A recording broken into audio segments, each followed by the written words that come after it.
What is special about Dudhsagar Falls? Dudhsagar Falls is amongst India's tallest waterfalls with a height of 310 meters, 1017 feet, and an average width of 30 meters, 100 feet.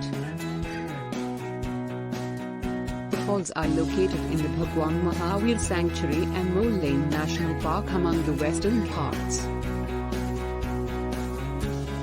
Which month is best to visit Dudhsagar Falls? The waterfall is at its peak flow during the monsoon season lasting from June to September.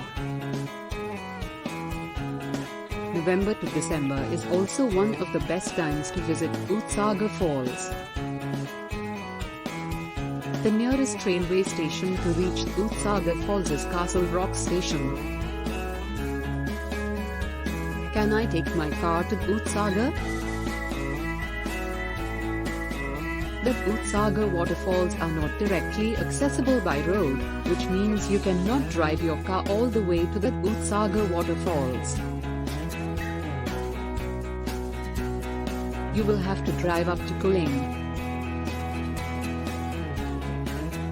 From Kuling you can either trek to the Dudhsagar waterfalls or take a jeep safari via the Bhagwan Mahavir Wildlife Sanctuary. If you like this video, please like, share, and subscribe to my channel. Thanks for watching.